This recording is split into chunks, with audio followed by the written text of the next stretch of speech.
Nosso Senhor e Salvador Jesus Cristo, amém? Que bom que você está aqui essa noite, que bom que você pôde estar aqui junto com a sua família. Eu quero ler o texto que foi iniciado aqui pelo nosso pastor. Ele fez a menção e nós vamos fazer aqui a exposição desse texto. Evangelho de Jesus segundo Lucas, capítulo 2, do verso 1 até o verso de número 11. É muito bom rever algumas pessoas aqui muito especiais e queridas para nós. Muito importante. Que bom que você está aqui junto com a sua família, muito bom. É uma noite muito especial. É uma noite de celebração. Tudo aqui foi preparado para que o Senhor Jesus, Ele fosse ministrado e pregado através de todas as coisas que aconteceram aqui. As orações, as leituras bíblicas, a ministração do louvor, esse movimento que nós acabamos de ver aqui, tão belo, tão perfeito. E eu fico muito feliz porque Jesus ainda permanece com a gente aqui. Amém? Está aqui à minha esquerda, Jesus está ali, e quando nós viemos na casa dele, é certo também que ele permanecerá junto a nós, do nosso lado, sempre. Amém? Vocês acharam? Lucas, capítulo de número 2, do verso 1 ao verso de número 11.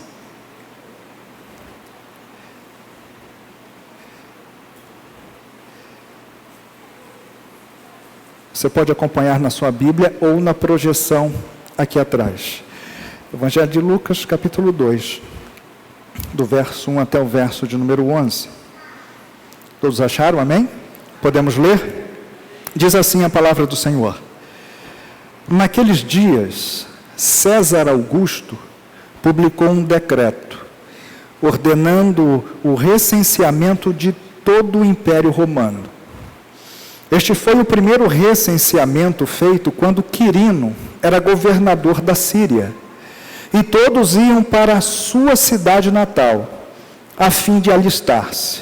Assim, José também foi da cidade de Nazaré da Galileia para a Judéia, para Belém, cidade de Davi, porque pertencia à casa e à linhagem de Davi.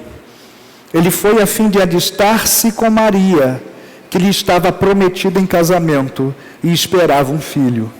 Enquanto estavam lá, chegou o tempo de nascer o bebê, e ela deu à luz o seu primogênito, envolveu-o em panos e o colocou numa manjedoura, porque não havia lugar para eles na hospedaria. Havia pastores que estavam nos campos próximos, e durante a noite tomavam conta dos seus rebanhos. E aconteceu que um anjo do Senhor apareceu-lhes, e a glória do Senhor resplandeceu ao redor deles, e ficaram aterrorizados.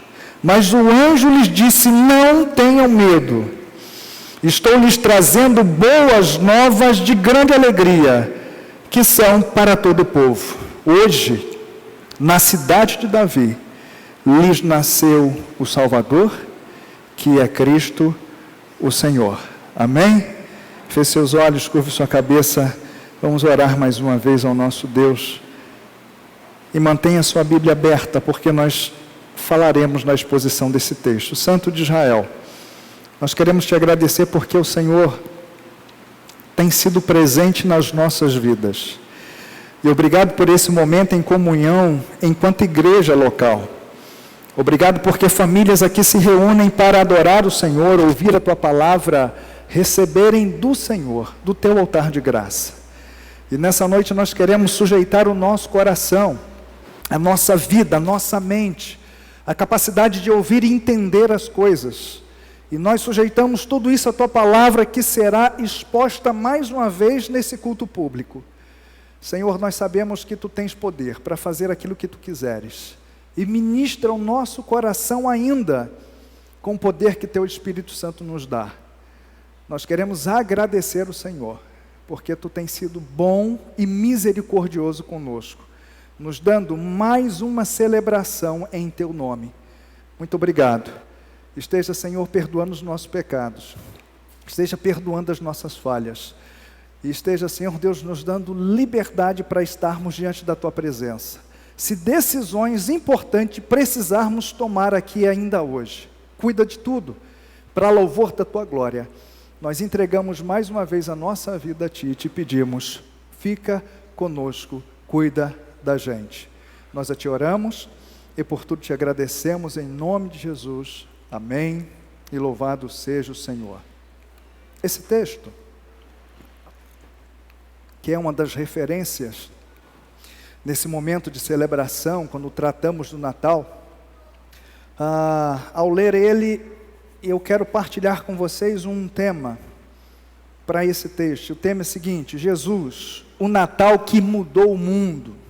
Vou repetir: Jesus, o Natal que mudou o mundo. Existem algumas coisas na Bíblia Sagrada que nós nunca saberemos. Deus decide isso com base na sua soberania.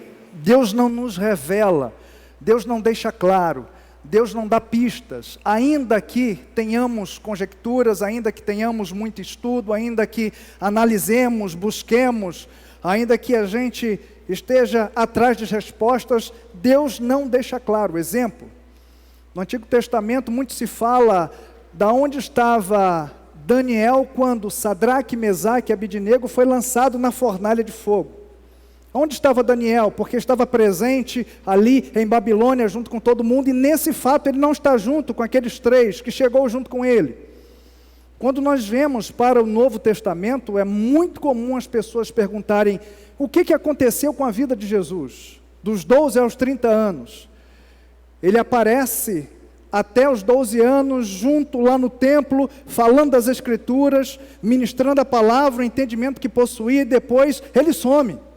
E só aparece quando está adulto, já aparece na fase jovem. Ainda quando junior, ele some das Escrituras e não aparece mais. Essas coisas nos foram vedadas por Deus. Deus percebeu que na sua grandeza, no seu propósito, naquilo que Ele precisa dizer e comunicar à humanidade, essas coisas não teriam necessidade alguma de serem reveladas. Para corroborar com essa afirmação que eu acabo de fazer para vocês, e esses 2 exemplos, a data do nascimento de Jesus é uma dessas coisas. É um desses fatos que permanecem em segredo. Você abre a internet, digita ali, puxa, tem muitas teses, mas a certeza de fato ninguém tem. Então, o que nós sabemos? O que podemos falar de fato? Nós sabemos que a palavra Natal, ela vem do latim natale, e significa literalmente nascimento. É por isso que se fala de Natal como nascimento de Jesus. Nasceu o Redentor. E aí nós acabamos de cantar isso. Então toda essa questão de nascer é por causa da palavra Natal, que significa literalmente nascimento. O que nós sabemos de fato é que antes do século IV, várias igrejas, várias localidades, várias comunidades de fé comemoravam o nascimento de Jesus em várias datas, diversas datas, até o dia 2 de janeiro, segundo o nosso calendário. Naquela época foi usado como dia de nascimento de Jesus. O que nós sabemos então? Que os pais da igreja, junto com os cristãos daquela época, após o século de número 4, decidem unificar uma data para alcançar de forma mundial e global e definir essa questão e botar ponto final e dizer assim: vamos celebrar o dia 25 de dezembro, como esse sendo o dia onde nasce o nosso Redentor. É interessante que o que nós sabemos de fato é que após esses 2000 anos de história, de nascimento de Jesus, muitas coisas foram acrescentadas a essa data. Aparece aí a figura da árvore de Natal, aparecem os enfeites, os presentes, aparece aí um senhor que não morre nunca, chamado de bom velhinho, que chama para si a responsabilidade dessa data, que busca para ele os holofotes, E muitas pessoas embarcam nessa jornada, nessa história, tentando tirar, de fato, o foco daquilo que precisa ser focado. O Natal pertence a Jesus porque trata do nascimento do nosso Jesus. E ninguém tem o direito, ninguém possui o direito de requerer para si essas coisas. Mas nós sabemos disso. Amém? Tudo que eu falei até agora, nós sabemos, nós cremos, nós lutamos por isso, nós ministramos isso, nós pregamos isso, nós falamos isso o tempo inteiro. Agora, presta atenção numa coisa. Quando a gente se volta para o texto que lemos, nós podemos destacar aqui algumas coisas, respondendo aqui a duas perguntas. E a primeira delas é a seguinte: que tipo de ambiente recepciona Jesus na sua chegada? Que tipo de ambiente recebe aquele que seria o Salvador e Redentor do mundo? Que tipo de pessoas estavam presentes na época de Jesus? Que tipo de sociedade estava ali marcando presença? Que tipo de mundo era aquele quando Jesus, então, autorizado por Deus, nasce na terra?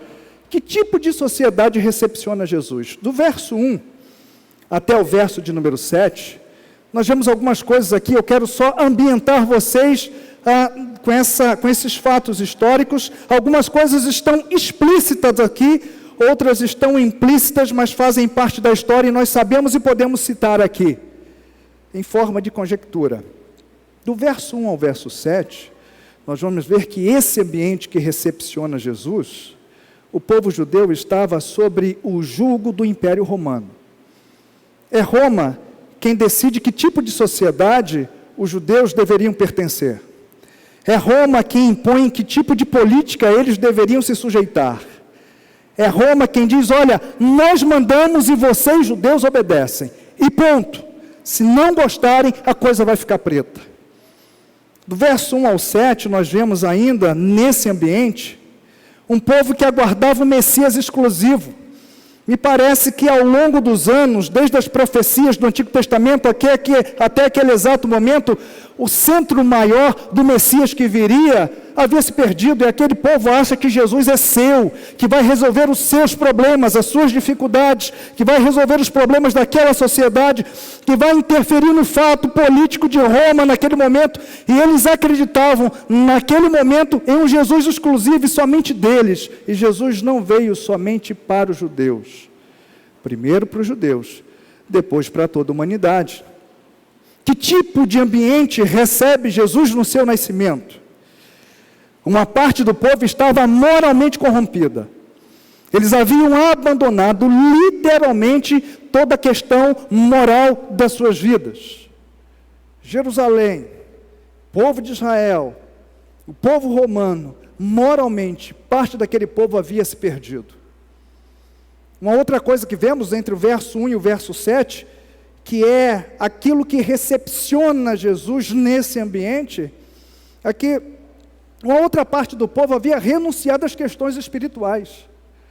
O povo já não bastava viver o jugo de Roma, já não bastava achar que o Messias seria exclusivo e só para eles, moralmente estavam corrompidos, mas também grande parte da sociedade havia renunciado às questões espirituais.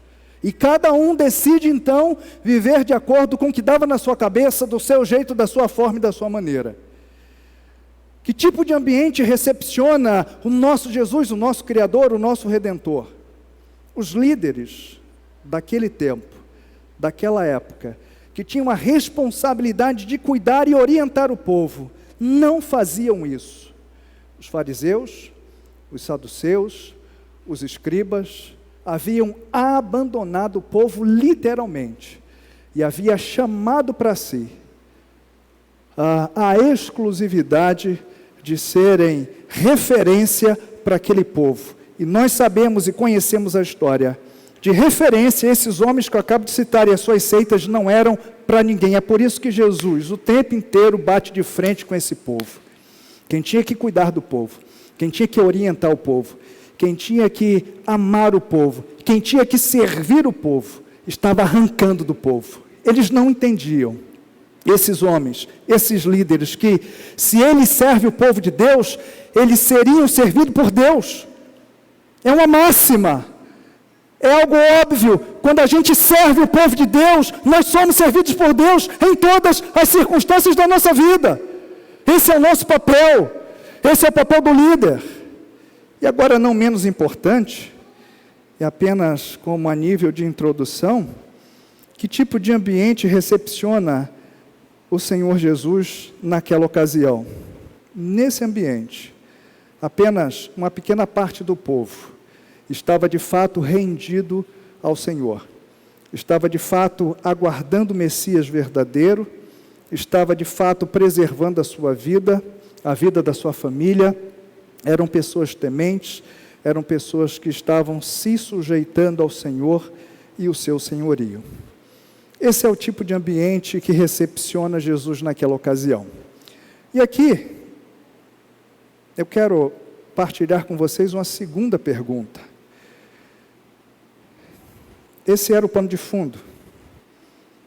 Essa era a recepção daquele povo em relação ao Messias. Mas Deus, olhando isso, vendo todo esse quadro, essa cena, esse quadro pintado, que tipo de ambiente Deus queria promover com o Messias, com o nascimento de Jesus no meio do povo? Agora muda a figura. Agora é o próprio Deus que quer mudar. É o próprio Deus que não quer deixar aquele povo viver e fazer as coisas do seu jeito, da sua forma, daquela maneira. Deus queria mudar o quadro. Deus queria dar forma, Deus queria dar rumo. E aí eu quero partilhar com vocês aqui 3 coisas simples que o verso de número 10 nos fala, nos revela, e que tipo de ambiente Deus queria promover na vida e na sociedade daquele povo, que de alguma forma, e isso foi muito bom, também nos alcança hoje.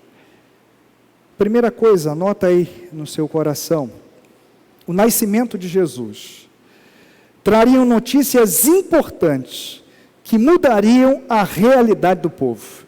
Quando Deus decide enviar Jesus, Ele diz: olha, a maior notícia, as notícias melhores, a coisa celestial que vai vir aqui dos céus e vai tocar a terra, teriam notícias importantes que mudariam a realidade e a vida do povo para sempre, e alcançaria toda a humanidade. O verso de número 10 diz assim: mas o anjo lhes disse: não tenham medo, estou lhes trazendo boas novas, ou seja, boas notícias de grande alegria, que são para todo o povo.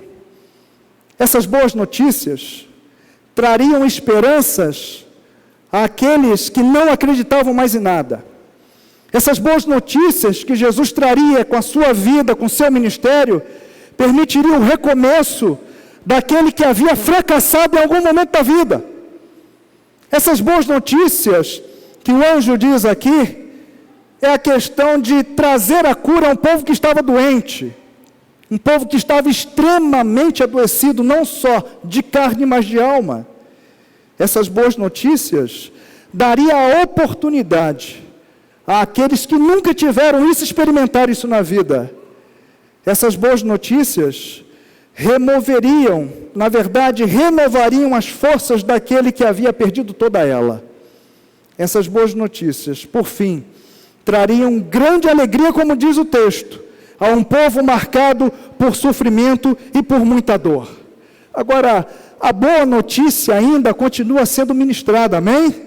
A boa notícia ainda continua sendo pregada. O nosso Jesus ainda continua trazendo boas notícias para nós, notícias de esperança, de renovo, de cura, de oportunidade, de força, de grande alegria, notícias que eu e você precisamos para a nossa vida. O Senhor Jesus nasceu e continua trazendo essas boas novas para a minha vida e para a sua vida.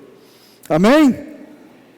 Primeira coisa que Jesus decide fazer para mudar aquele ambiente e toda a sociedade, trariam notícias importantes para mudar justamente a realidade do povo. Amém? Segunda coisa, anota aí no teu coração: o nascimento de Jesus, naquela ocasião, e nos alcança também, veio afirmar que nosso lugar não é na perdição. Isso aqui é maravilhoso. Vou repetir. O nascimento de Jesus veio afirmar para mim, para você, para toda a humanidade daquele tempo, dessa época e dos demais que virão antes da vinda de Cristo, que o nosso lugar não é na perdição. O verso de número 11 vai dizer assim: hoje na cidade de Davi lhes nasceu o Salvador. Jesus, ele veio trazer salvação para a minha vida e para a sua vida. Jesus, ele veio dizer para mim e para você: olha, o seu lugar não é lugar de perdição. Quando nós esperamos mais um pouquinho, cerca de 30 anos após o nascimento de Jesus, ele ilustra esse fato, contando duas parábolas. A primeira está em Mateus capítulo 7, verso 13 e 14. Eu pedi para o nosso pessoal ali do multimídia separar, e eu quero ler com vocês. Mateus capítulo 7, verso 13 e verso de número 14. Diz assim, Jesus falando para a multidão que o ouvia: entrem pela porta estreita, pois larga é a porta e amplo o caminho que leva à perdição. E são muitos os que entram por ela. Verso de número 14. Como é estreita a porta e apertado o caminho que leva à vida, são poucos os que a encontram. Jesus está dizendo aqui o seguinte: olha, existe um caminho muito largo, e esse caminho muito largo tem conduzido muitos ao distanciamento da minha presença. Ele diz: olha, vocês precisam aqui, levem isso, entendam isso, é um conselho que lhes dou, buscar a porta estreita, que leva o caminho estreito, e você precisa passar por ela para encontrar a salvação em mim. E aí mais na frente um pouquinho, no Evangelho de João, ele deixa mais claro ainda essa questão. Em Mateus ele disse: olha, porta estreita, porta larga. Em João capítulo 10, verso 9, ele fecha com chave de ouro, dizendo quem é essa porta. Ele diz o seguinte: olha, eu sou a porta, quem entra por mim será salvo, entrará e sairá e encontrará pastagem, amém? Jesus está dizendo para mim e para você o seguinte: olha, eu nasci para que você entenda que o seu lugar não é lugar de perdição. Eu vim para que você tenha vida e vida com abundância. Passe por mim, a porta estreita que leva o caminho da salvação. A terceira e última coisa, para que a gente feche esse momento de ministração, respondendo então a segunda pergunta: que tipo de ambiente Deus queria promover com a inserção, com o nascimento de Jesus naquele tempo, e como isso nos alcança hoje? Está na continuidade desse verso. Terceiro lugar, anote aí: o nascimento de Jesus veio nos posicionar diante do nosso Criador. O verso 11 vai dizer: olha, hoje na cidade de Davi lhes nasceu o Salvador, que é Cristo, o Senhor. Terceiro lugar, o nascimento de Jesus veio nos posicionar diante do nosso Criador. Ao nascer, Jesus diz: olha, vocês são criação,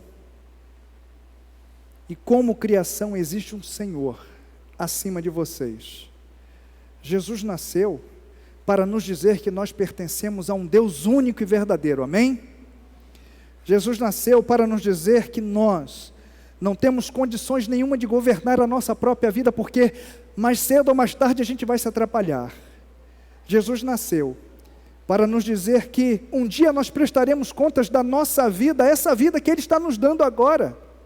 Jesus nasceu para nos dizer que só vai a Deus quem passa por Ele. Jesus nasceu, enfim, para assumir a posição que por direito é dele na nossa vida, ou seja, no centro do nosso coração, destronando o nosso eu. Amém? Por que Jesus nasce? E eu repito e fecho aqui e quero orar com vocês. Jesus nasceu porque traria notícias importantes que mudariam a realidade daquele povo e a nossa também. Jesus nasceu para afirmar que o nosso lugar não é na perdição, é junto a Ele, aqui e na eternidade. Jesus nasceu, por fim, para nos posicionar diante do nosso Criador. Nós somos servos, nós somos criação, Ele é o Senhor e a nossa vida precisa estar sujeita a Ele. Amém? Eu quero orar com vocês nessa noite. Eu quero convidar você a fechar os seus olhos, curvar a sua cabeça. Desde o início nós temos ouvido e visto aqui tudo isso que eu acabo de falar a respeito de Jesus. E nós às vezes estamos em determinados momentos da vida, e isso é bem comum, a nossa vida é bem diversificada. As fases da nossa vida mexem conosco. Há momentos em que nós julgamos que tudo está muito bem, porque as coisas estão correndo bem, aquilo que a gente tem planejado tem acontecido, isso é importante, mas a nossa atenção nessa noite precisa se voltar exatamente para Jesus. Que lugar Ele tem no seu coração? E essa é a única pergunta que eu quero lhes fazer nessa noite. Nós estamos respirando isso, desde semana passada, como disse o nosso pastor. Vamos continuar respirando isso. Que lugar o Senhor Jesus tem encontrado na sua vida? Em que posição Ele está? E isso só você pode responder. Mas eu quero orar junto com você nessa noite. Vamos orar? Em nome de Jesus, Santo de Israel, nós queremos te agradecer.